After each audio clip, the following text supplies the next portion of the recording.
بسم الله الرحمن الرحيم. وفي موسى إذ أرسلناه إلى فرعون بسلطان مبين فتولى بركنه وقال ساحر أو مجنون فأخذناه وجنوده فنبذناهم في اليم وهو مليم وفي عاد إذ أرسلنا عليهم الريح العقيم ما تذر من شيء أتت عليه إلا جعلته كالرميم. അസ്സലാമു അലൈക്കും വറഹ്മത്തുള്ളാഹി വബറകാതുഹു. ഖുർആൻ പദം 1831 ദിവസത്തിലേക്ക് എല്ലാവരെയും ഹാർദമായി സ്വാഗതം ചെയ്യുന്നു. വിശുദ്ധ ഖുർആനിലെ 51 അധ്യായമായ സൂറത്തു ദാരിയാത്തിലെ 38 മുതൽ 42 വരെയുള്ള ആയത്തുകളാണ് ഇന്ന് പഠനവിധേയമാക്കുന്നത്. ക്ലാസ് ആരംഭിക്കുന്നതിനായി ആദരണീയനായ ഡോക്ടർ എ വിലായത്തുള്ള സാഹിബിനെ ക്ഷണിക്കുന്നു. അസ്സലാമു അലൈക്കും വറഹ്മത്തുള്ളാഹി വബറകാതുഹു. അഊദു ബില്ലാഹി മിനശ് ശൈത്വാനിർ റജീം.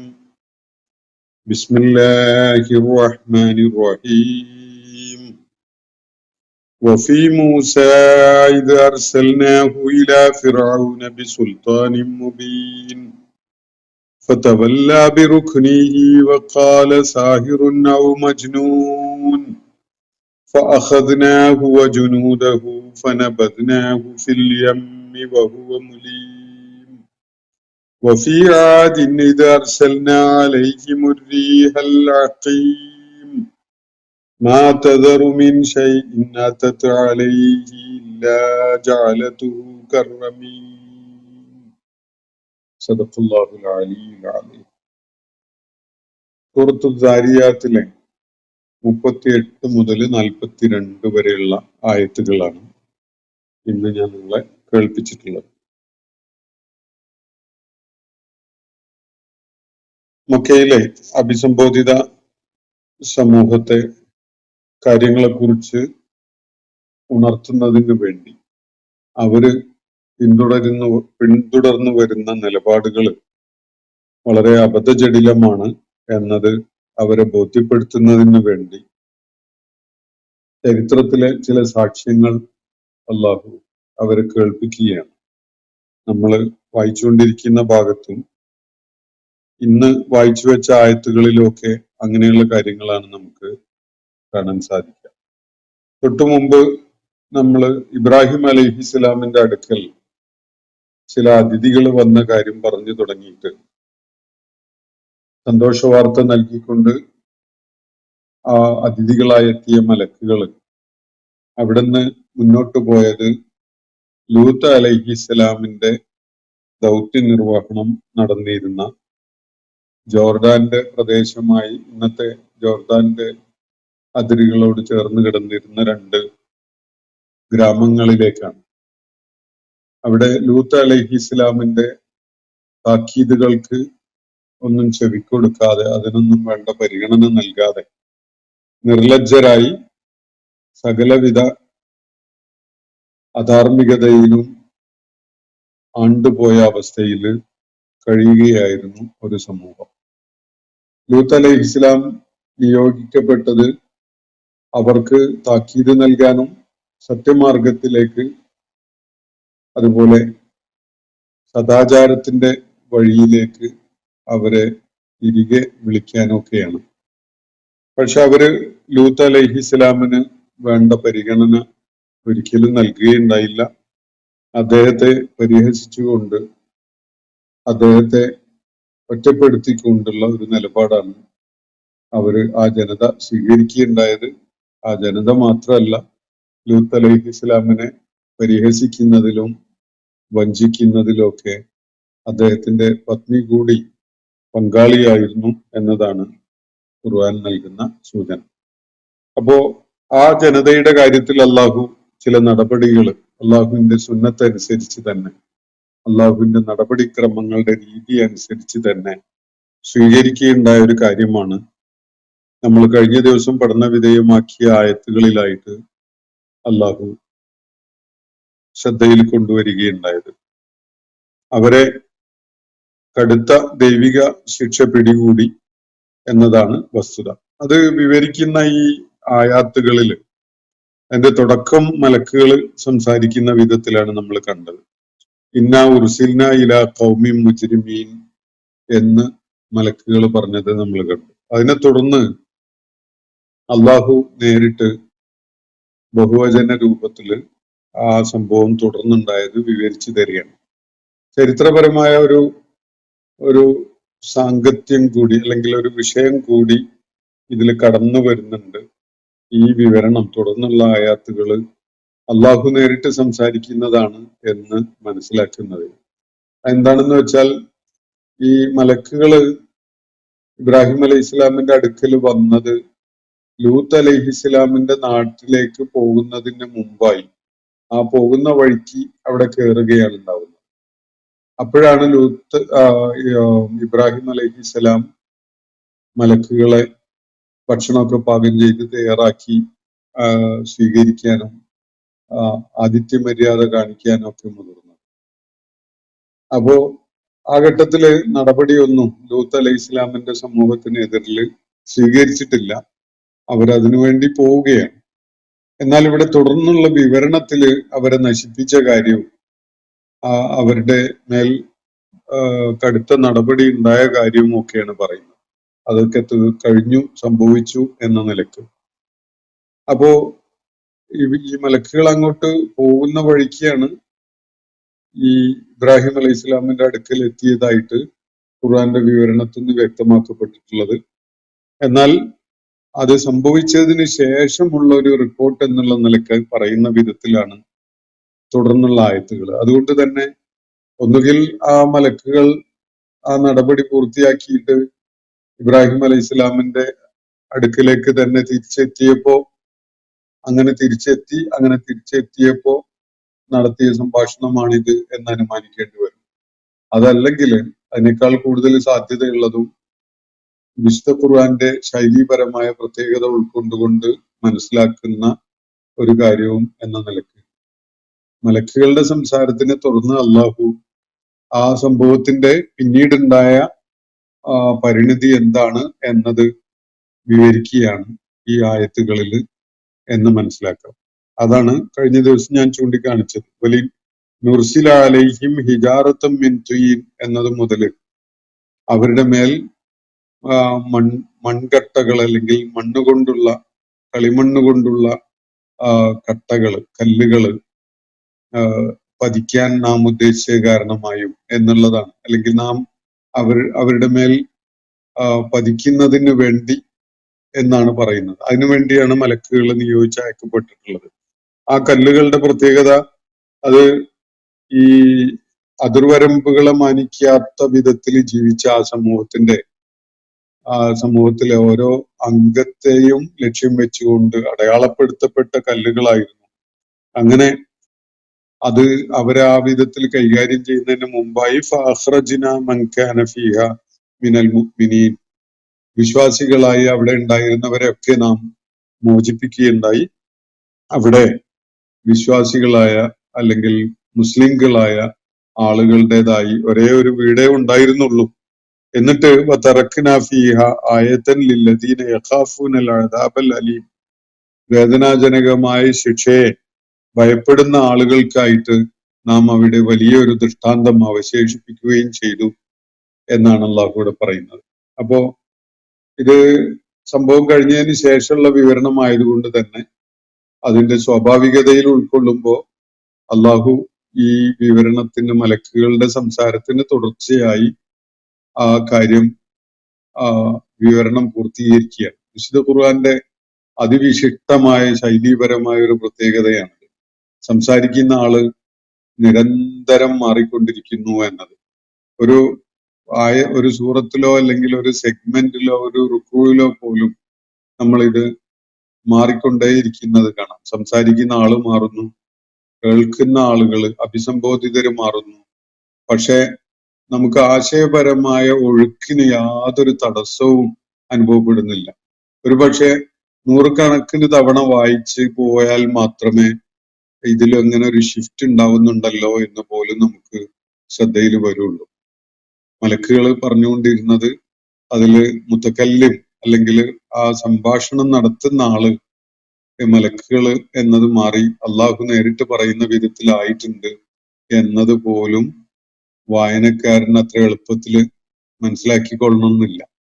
പല ആവർത്തി വായിച്ച ഒരു അനുഭവത്തിൽ നിന്നൊക്കെയാണ് ഇവിടെ ഒരു ഷിഫ്റ്റ് ഉണ്ടായിട്ടുണ്ടല്ലോ എന്നത് വായനക്കാരൻ മനസ്സിലാക്കുക. അത്രയും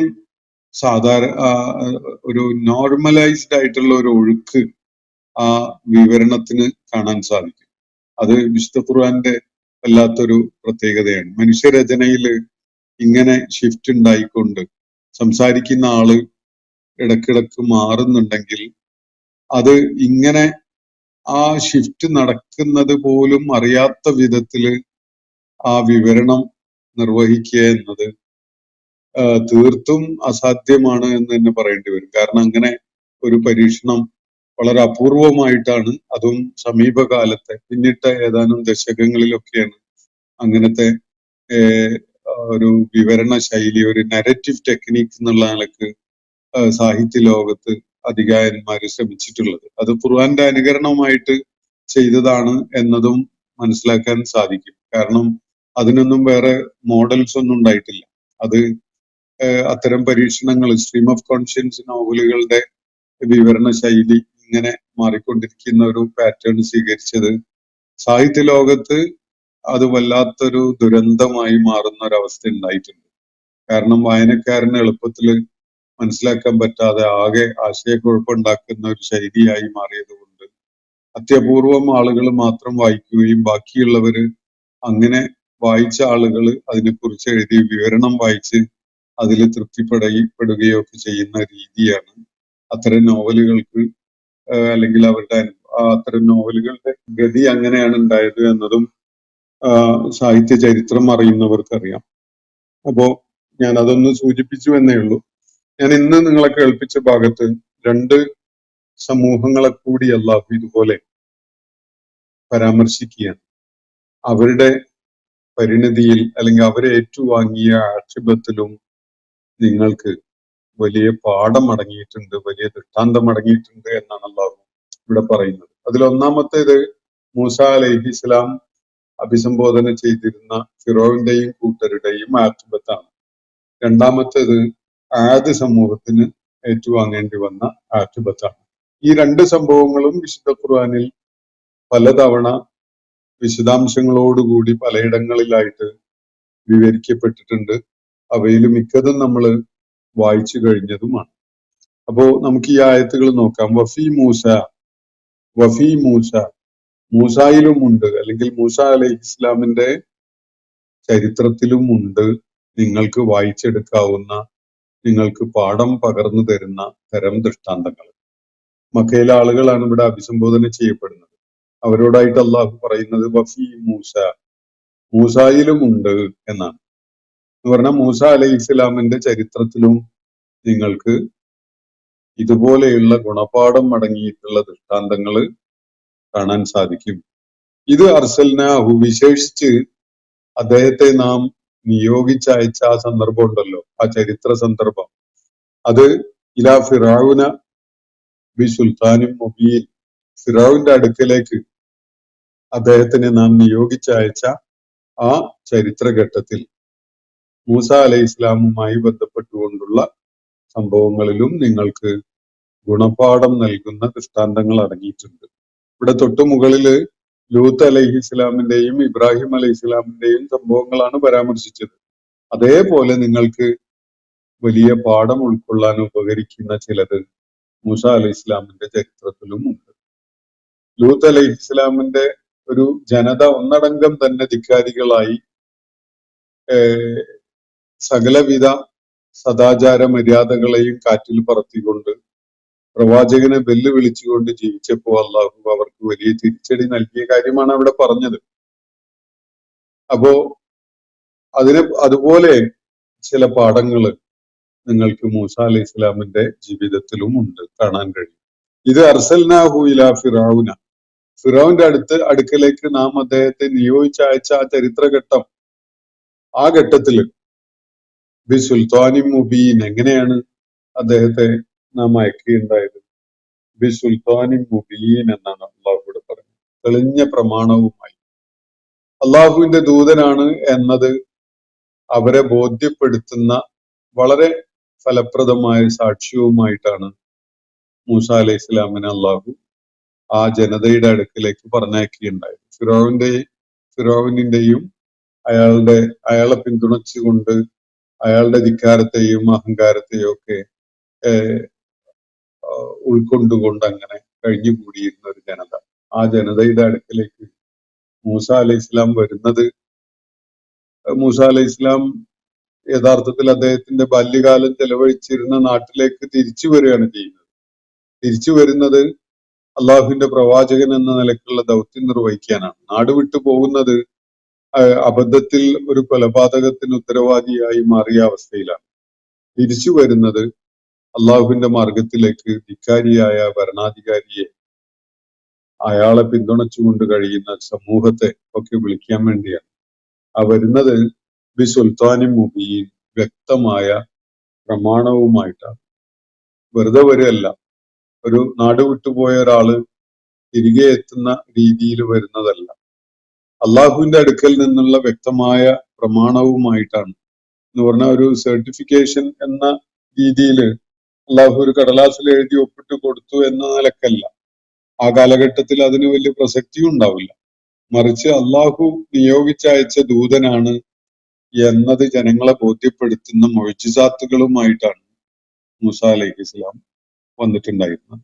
മൂസ അലൈഹി ഇസ്ലാം താൻ അള്ളാഹുവിന്റെ പ്രവാചകനാണ് എന്നത് ബോധ്യപ്പെടുത്തുന്നതിന് വേണ്ടി ഇമ്മീഡിയറ്റ് ആയിട്ട് കാഴ്ചവെച്ച രണ്ട് ദൃഷ്ടാന്തങ്ങൾ നമ്മൾ മനസ്സിലാക്കിയിട്ടുള്ളതാണ്. അദ്ദേഹത്തിന്റെ കയ്യിൽ ഉണ്ടായിരുന്ന വടി തറയിലിടുമ്പോൾ അത് അത്യുഗ്രൻ സർപ്പമായി മാറുന്നു. ജാലവിദ്യയുടെ സർപ്പമല്ല, യഥാർത്ഥ സർപ്പം. അതുപോലെ അദ്ദേഹത്തിന്റെ കൈ കക്ഷത്ത് വെക്കുമ്പോ സൂര്യ തേജസ്സോടുകൂടി അത് പുറത്തെടുക്കുമ്പോൾ വെട്ടിത്തിളങ്ങാണ്. അപ്പോ ഈ വിധത്തിലുള്ള രണ്ട് അത്യസാധാരണമായ തെളിവുകളുമായിട്ടാണ്, ദൃഷ്ടാന്തങ്ങളുമായിട്ടാണ് മൂസ അലൈഹി ഇസ്ലാം അള്ളാഹുവിന്റെ ദൂതനാണ് എന്ന് പറഞ്ഞുകൊണ്ട് അവരുടെ അടുക്കിലേക്ക് വരുന്നത്. അതിനുള്ള തെളിവാണ്, സുൽത്താനാണ്. സുൽത്താൻ എന്ന് പറഞ്ഞ അധികാരം, തെളിവ്, സാക്ഷ്യം, പ്രമാണം എന്നൊക്കെ നമുക്ക് അർത്ഥം കൊടുക്കാവുന്നതാണ്. സുൽത്താൻ എന്ന് പറഞ്ഞാൽ അടിസ്ഥാനപരമായി സൽത്തനത്ത് എന്ന് പറഞ്ഞാൽ അധികാരമാണ്. ഇവിടെ മൂസ അലൈഹി ഇസ്ലാമിന് അള്ളാഹുവിന്റെ പ്രവാചകൻ എന്നുള്ള നിലക്ക് അധികാരത്തോടു കൂടി തന്നെ സംസാരിക്കാൻ അദ്ദേഹത്തിന് സഹായിക്കുന്ന ദൈവിക പിൻബലമായിട്ടുള്ള ദൃഷ്ടാന്തങ്ങളാണ്. അപ്പോ അത് വളരെ തെളിമയുള്ളതുമാണ്. കാരണം നാട്ടില് സാഹിറുകളുടെ പ്രളയം തന്നെ ഉണ്ടായിരുന്ന ഒരു കാലമാണ്. ഈജിപ്തിലും പരിസര പ്രദേശങ്ങളിലും ഒക്കെ തന്നെ ഈ മജീഷ്യൻസിന്റെ വലിയ പ്രാഗൽഭ്യം കൊണ്ട് അവര് ജനങ്ങളെ വിസ്മയിപ്പിച്ചിരുന്ന ഒരു കാലത്താണ് മൂസ അലൈഹി ഇസ്ലാം വരുന്നത്. അങ്ങനെയുള്ള മാജിക്കോ സെഹിറോ ഒന്നും പഠിക്കുന്ന ഒരു പശ്ചാത്തലമോ ഒരു ട്രെയിനിങ്ങോ കിട്ടിയ ആളായിരുന്നില്ല മൂസ അലൈഹി ഇസ്ലാം. എന്നിട്ട് അദ്ദേഹം ഇവിടെ അവരുടെ മുന്നിൽ കാണിച്ചത് ഏത് സാഹിറിനെയും ഞെട്ടിച്ചു കളഞ്ഞ ഒരു സംഗതിയാണ്. ഫിറോവിൻ പ്രതികരണം എന്നുള്ള നിലക്ക് പരിസര പ്രദേശങ്ങളിൽ എവിടെയെങ്കിലും ഉള്ള മുഴുവൻ സാഹിറുകളെയും വിളിച്ചു കൂട്ടിയിട്ട് ഈ വെല്ലുവിളി നേരിടാൻ ആവശ്യപ്പെടുകയും അവര് വെല്ലുവിളി ഏറ്റെടുത്ത് നിർവഹിക്കുകയൊക്കെ ചെയ്യുന്നത് നമ്മൾ ഖുർആനിൽ വിവരിച്ച് കാണുന്നുണ്ട്. നേരത്തെ നമ്മൾ കടന്നു വന്ന സൂറത്തുകളിലൊക്കെ അത് പരാമർശിക്കപ്പെട്ടിട്ടുണ്ട് മിക്കതിലും.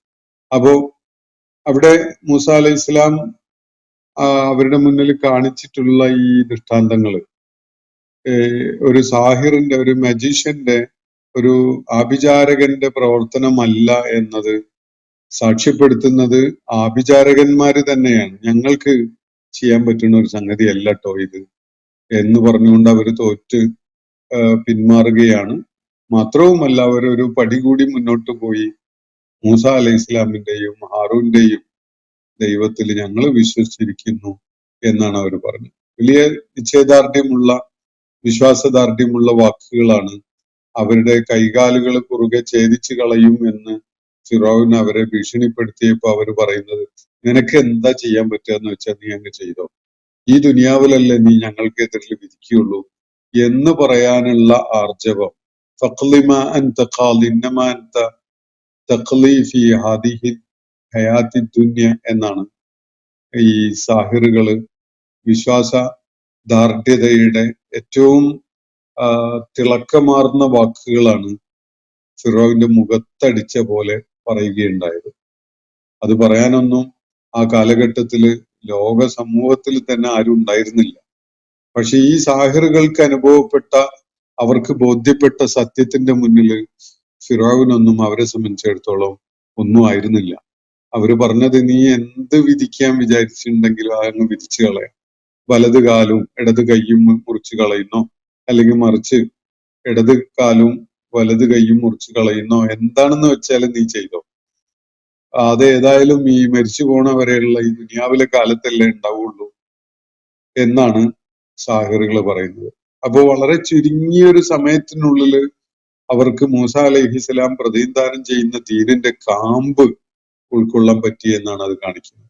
ആ ഒരു അകക്കാമ്പ് ഉൾക്കൊണ്ടവന്റെ ഒരു ഈമാനോട് കൂടിയാണ് സാഹിറുകള് ആ സംസാരം ഫിറോവിന്റെ മുഖത്ത് നോക്കി പറയുന്നത്.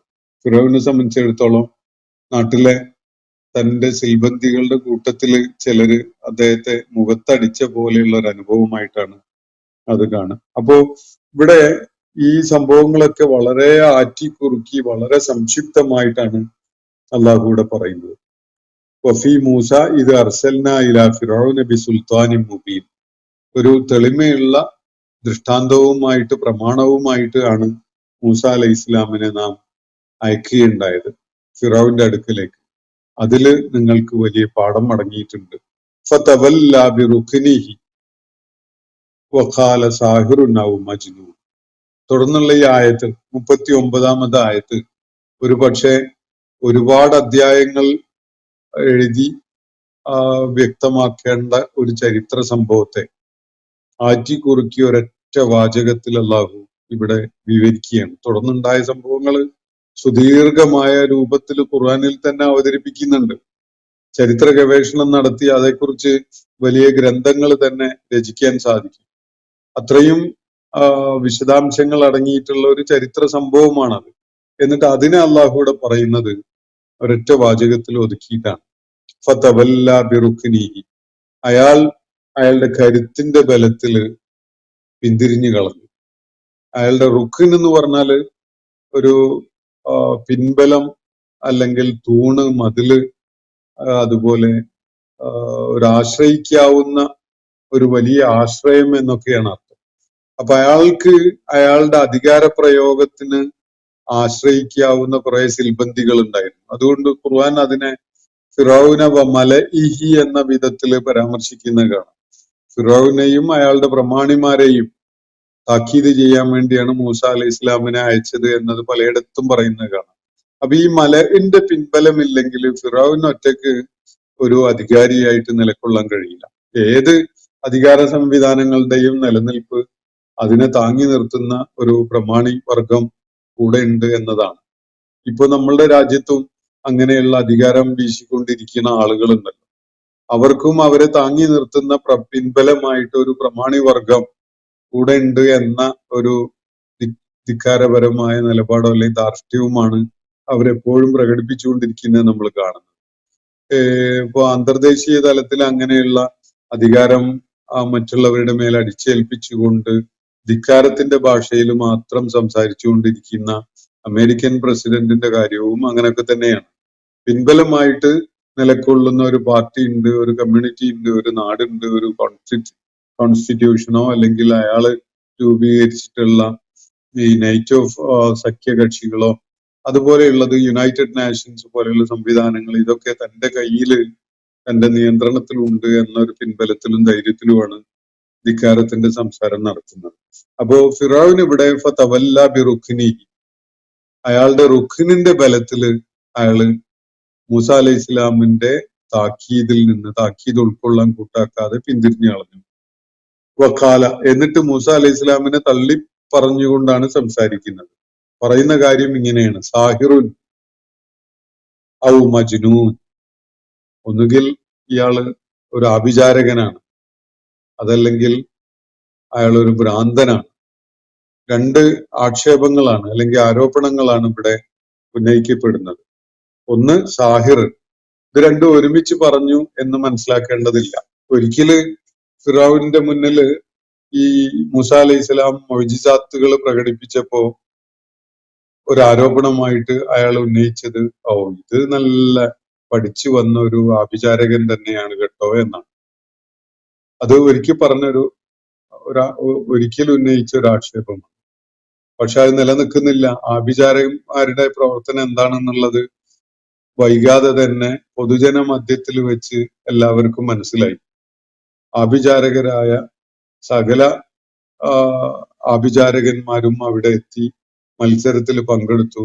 അവരൊക്കെ ജനങ്ങളുടെ കൺമുന്നിൽ വെച്ച് പരാജിതരായി. മൂസ അലൈഹി ഇസ്ലാമിന്റെ സർപ്പം എല്ലാറ്റിനെയും നിഷ്പ്രഭമാക്കി, അപ്രസക്തമാക്കി. ഇതെല്ലാവരും കണ്ട ഒരു സംഗതിയാണ്. അതുകൊണ്ട് തന്നെ പിന്നെ ആഭിചാരകനാണെന്ന് വല്ലാതെ പറഞ്ഞുകൊണ്ടിരിക്കാൻ ഫിറോവിന് സാധിച്ചിട്ടുണ്ടാവില്ല. അപ്പൊ പിന്നെ അയാൾ പറഞ്ഞുകൊണ്ടിരിക്കുന്നത് എന്നെ ഈ ബനു ഇസ്രായേൽ സമൂഹത്തെ കൊണ്ട് ഇവിടുന്ന് പോകാൻ അനുവദിക്കണം എന്ന് പറഞ്ഞപ്പോ മൂസ എനക്ക് പിരാന്താണ് എന്നാണ് ഫിറോവിൻ പറയുന്ന മറുപടി.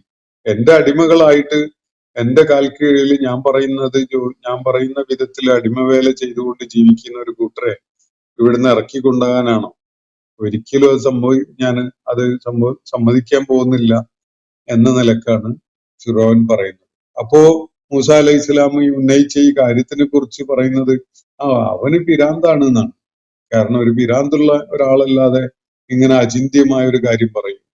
ഇപ്പൊ നമ്മുടെ നാട്ടിൽ തന്നെ അങ്ങനെയൊക്കെയുള്ള ഒരു രീതിയിൽ ഒരു 35% വരുന്ന ഒരു സമൂഹത്തിന് ന്യായമായ അവകാശങ്ങൾ ഭരണഘടനാപരമായിട്ട് തന്നെ സ്ഥാപിച്ചു കിട്ടണം, അതില് ഒരു ചില നടപടി ഉണ്ടാവണം, എന്നിട്ട് മുന്നോട്ട് പോയാൽ മതി എന്ന നിലക്ക് നമ്മുടെ ഭരണാധികാരികളുടെ അടുക്കല് മുസ്ലിം സമൂഹത്തിൽ നിന്ന് ഒരാൾ ഉയർന്നു വന്ന് സംസാരിക്കുകയാണെങ്കിൽ അയാളെ സമൂഹം ആദ്യം വിളിക്കുക, ഈ അധികാരഘടനയെ പിന്തുണച്ചുകൊണ്ട് നിൽക്കുന്ന ആളുകൾ ആദ്യം വിളിക്കുക അയാൾക്ക് ഭ്രാന്താണെന്ന്. അതായിരിക്കും അതതിന്റെ സ്വാഭാവികമായ ഒരു പ്രതികരണം കൂടിയാണ്. ജനങ്ങൾക്ക് പരിചയമില്ലാത്ത, ശീലിച്ചിട്ടില്ലാത്ത, അടിമ മനസ്ഥിതി പ്രകടമല്ലാത്ത ഒരു കാര്യം, വളരെ ന്യായമായ കാര്യം പറഞ്ഞാൽ പോലും ആളുകൾ അതിനെ ഭ്രാന്ത് എന്നാണ് ആദ്യം വിളിക്കുക. ഇതാണ് ഫിറോനും ചെയ്തിട്ടുണ്ടാവുക. അപ്പോ കാല സാഹിറുൻ, ഇയാൾ ഒരു ആഭിചാരകനാണ് എന്നാണ് ആദ്യം പറയുന്നത്. ഔ മജ്നൂൻ, അല്ലെങ്കിൽ മറ്റൊരിക്കൽ പറഞ്ഞിട്ടുള്ളത് ഇയാൾക്ക് ഭ്രാന്താണ് എന്നാണ്. അപ്പൊ മൂസ അലൈഹി ഇസ്ലാമിനെ അങ്ങനെ ചില ആക്ഷേപങ്ങൾ ചൊരിഞ്ഞുകൊണ്ട് കൈകാര്യം ചെയ്യാം എന്ന വ്യാമോഹത്തിലായിരുന്നു ഫിറോൻ ആ ഘട്ടത്തില്. അപ്പൊ ഈ ഒരൊറ്റ വാചകത്തിൽ അള്ളാഹു ആ ചരിത്രം മാറ്റി കുറുക്കി പറയുകയാണ്. മൂസ അലൈഹി ഇസ്ലാം നിർവഹിച്ച ദൗത്യം, അതിനോടുള്ള ഫിറോവിന്റെ പ്രതികരണം, അയാള് അവസാനം എന്ത് നിലപാട് സ്വീകരിച്ചു തുടങ്ങിയ കാര്യങ്ങളൊക്കെയും തന്നെ.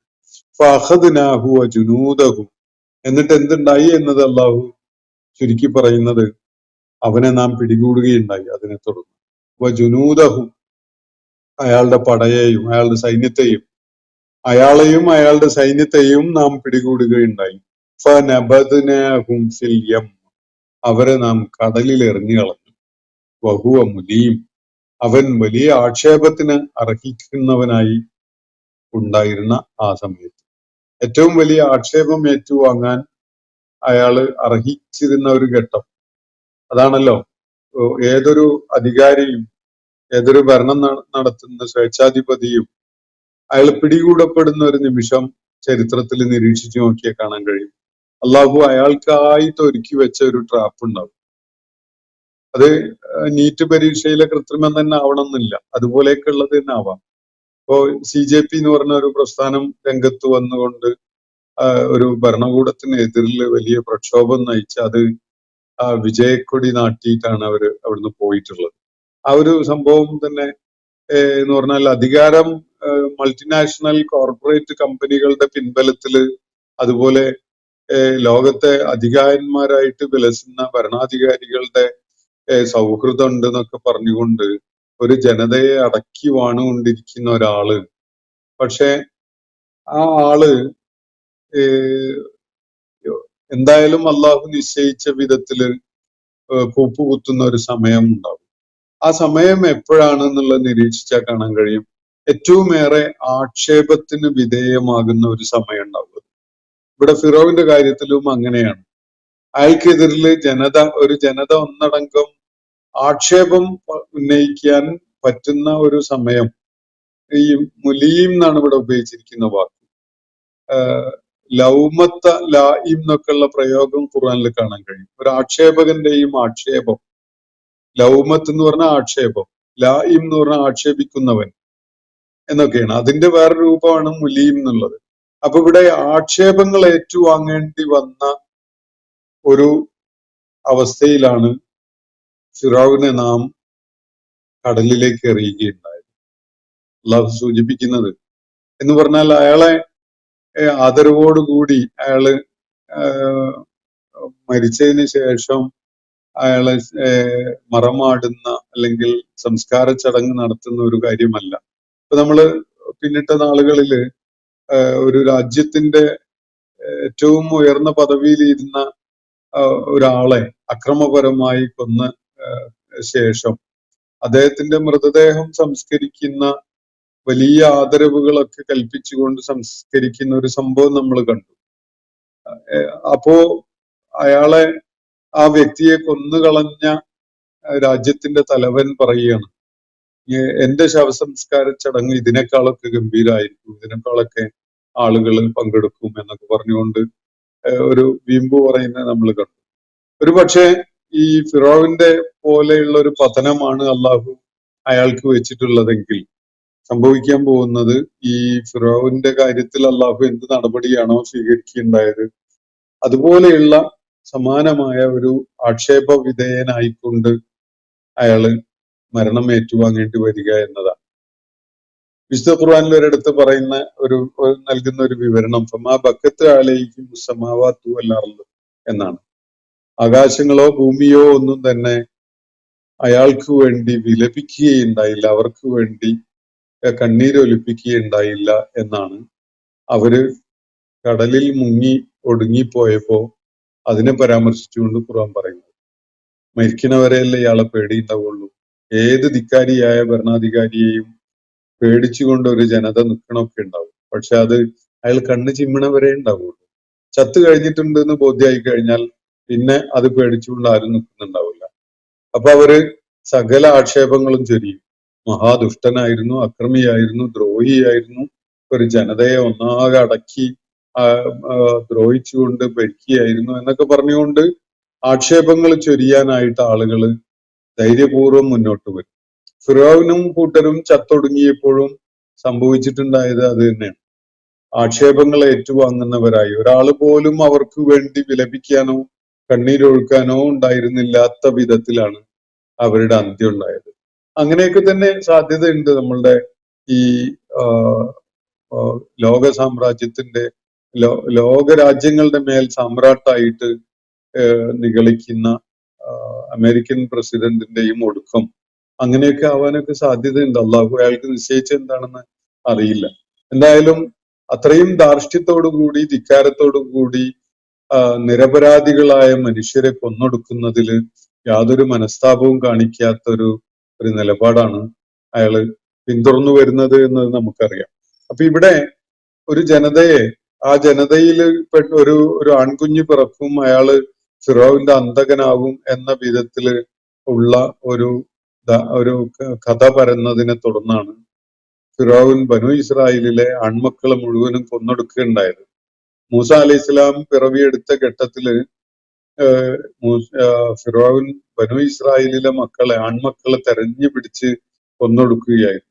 അള്ളാഹുവിന്റെ വളരെ അത്ഭുതകരമായ രീതിയിൽ ഉള്ള ഇടപെടൽ കൊണ്ടാണ് മൂസ അലൈഹി ഇസ്ലാം ഫിറോവിനിന്റെ തന്നെ കൊട്ടാരത്തില് സംരക്ഷണത്തിൽ വളരുന്ന ഒരു അവസ്ഥ ആ ഘട്ടത്തിൽ ഉണ്ടായത്. ആ ഘട്ടത്തില് ബനു ഇസ്രായേൽ സമൂഹത്തിൽ ജനിച്ചു വീണ ആൺമക്കളൊക്കെയും കൊല്ലപ്പെടുകയാണ് ഉണ്ടായിട്ടുള്ളത്. പക്ഷെ അള്ളാഹു ഉദ്ദേശിച്ച ആ കുഞ്ഞ് അവിടെ വളർന്നു വരാൻ അള്ളാഹു തന്നെ ഒരു സംവിധാനം ഒരുക്കുകയാണല്ലോ ഉണ്ടായിട്ടുള്ളത്. അപ്പോ ഫിറൗൻ അങ്ങനെ അള്ളാഹു ഇവിടെ പറയുന്ന ഫനബദ്നാഹും ഫിൽ യമ്മി വഹുവ മുലീം, അയാളെ നാം കടലിൽ എറിഞ്ഞു കളഞ്ഞു. അവൻ ആക്ഷേപത്തിന് അയാളെയും അയാളുടെ കൂടെ ഉണ്ടായിരുന്നവരെയും കടലിൽ എറിഞ്ഞു കളഞ്ഞു. അയാൾ ഏറെ കൊണ്ടുള്ള അവസ്ഥയിൽ എന്നാണ് വഹുവ മുലീം എന്നുകൊണ്ട് പറയുന്നത്. പിന്നെ ഒരു കാര്യം അല്ലാഹു തുടർന്ന് പറയുന്നത് വഫി ആദ് സമൂഹത്തിന്റെ ചരിത്രത്തിലും നിങ്ങൾക്ക് ഇതുപോലെയുള്ള ഒരു പാഠമുണ്ട് എന്നാണ്. ഇത് അർസൽന അലൈഹി മുരീഹ, നമ്മള് പിന്നിട്ട പല സൂറത്തുകളിലും വിശദമായി പഠിച്ച ഒരു സംഭവമാണ് ആദ് സമൂഹത്തിൻ്റെത്. ഇന്നത്തെ സൗദി അറേബ്യയുടെ തന്നെ ഭാഗമായി നിലകൊള്ളുന്ന റുബുൽ ഖാലി എന്നൊക്കെ അറിയപ്പെടുന്ന പ്രദേശം, അല്ലെങ്കിൽ അഹ്ഖാഫ് പ്രദേശമൊക്കെ ഉൾപ്പെടുന്ന ഒരു വലിയ മരുഭൂ ഭാഗം, റുബുൽ ഖാലി എന്നാണ് ആ പ്രദേശം.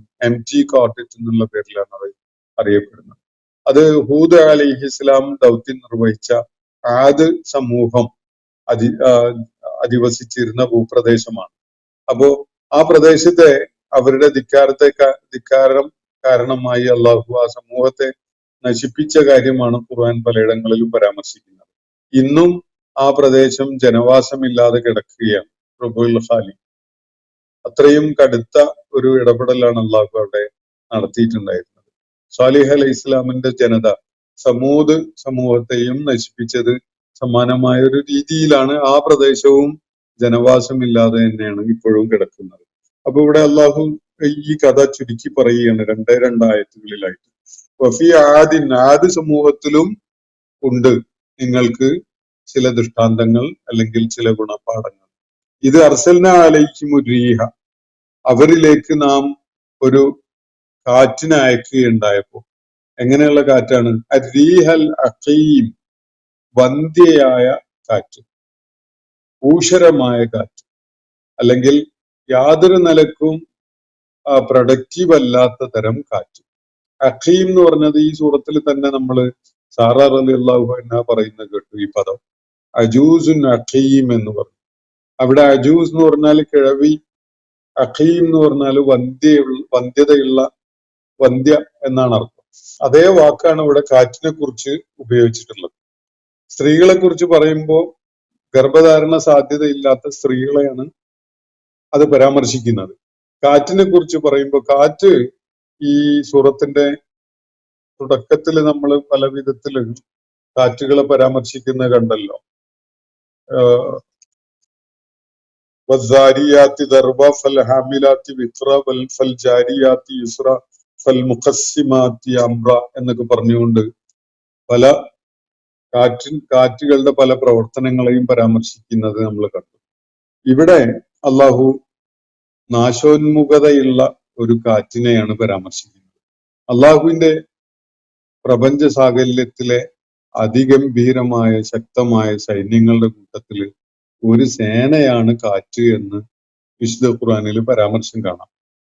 കാറ്റ് അത് മാത്രമല്ല, മേഘങ്ങളെ തെളിച്ചുകൊണ്ട് പോകുന്നതും മഴ പെയ്യിക്കുന്നതും ഭൂമിയോട് ചേർന്ന തലങ്ങളില് വീശിക്കൊണ്ട് പരാഗണം നടത്തുന്നതും, അതുപോലെ മഴയുടെ പ്രപ്പോർഷൻ ഓരോ കേന്ദ്രങ്ങളിലേക്കും കണക്കാക്കുന്നതും, അതുപോലെ ഒട്ടേറെ ഫങ്ഷൻസ് ചെയ്തുകൊണ്ടിരിക്കുന്ന ഒരു പ്രതിഭാസമാണ് കാറ്റ്.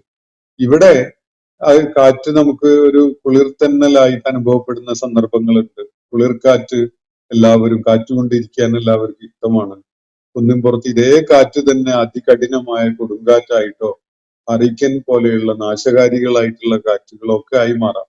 ടൈഫൂൺ എന്ന് നമ്മൾ പേര് വിളിക്കുന്ന തരം കൊടുങ്കാറ്റുണ്ട്. അങ്ങനെയുള്ള പല കാറ്റുകളും പല പേരുകളിൽ നമുക്ക് തന്നെ പരിചയമുള്ളതാണ് കാറ്റുകൾ. അപ്പൊ ഖുർആനില് ഈ സൂറത്തിന്റെ തുടക്കത്തില് പല പേരുകളും വിളിച്ചല്ലോ.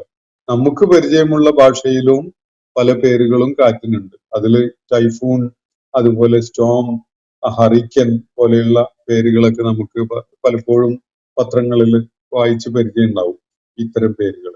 അപ്പോ കാറ്റ് ചില സന്ദർഭങ്ങളിൽ വളരെ പോസിറ്റീവായ ചില ഇടപെടലുകൾ നടത്തുന്നതാണ്. കൃഷിക്കൊക്കെ കാറ്റ് വേണ്ട വിധത്തിൽ ലഭ്യമാവുന്നില്ലെങ്കിൽ വേണ്ടത്ര ഫലം നൽകുന്ന അവസ്ഥ കാർഷിക രംഗത്തുണ്ടാവില്ല. അത് പരാഗണം നടക്കുന്നതിന് സഹായിക്കുന്നത് പലപ്പോഴും കാറ്റാണ്. അപ്പൊ അങ്ങനെയുള്ള പോസിറ്റീവായ ഒരുപാട് ബെനിഫിറ്റ്സ് കാറ്റ് കൊണ്ടുണ്ട്. എന്നാൽ ചില കാറ്റുകൾ ഇവിടെ പറയുന്നത് റീഹൽ അഖീമാണ്, വന്ധ്യയായ കാറ്റ്. എന്ന് പറഞ്ഞാൽ ഒട്ടും സൃഷ്ടിപരതയുള്ള എന്തെങ്കിലും ഗുണപരമായ സംഗതി നൽകുന്ന കാറ്റല്ല, മറിച്ച് അങ്ങേയറ്റം വിനാശകരമായ യാതൊരു സൽഫലവും ഉളവാക്കാത്ത തരം കാറ്റാണ് എന്നതാണ് ഈ പദം സൂചിപ്പിക്കുന്നത്.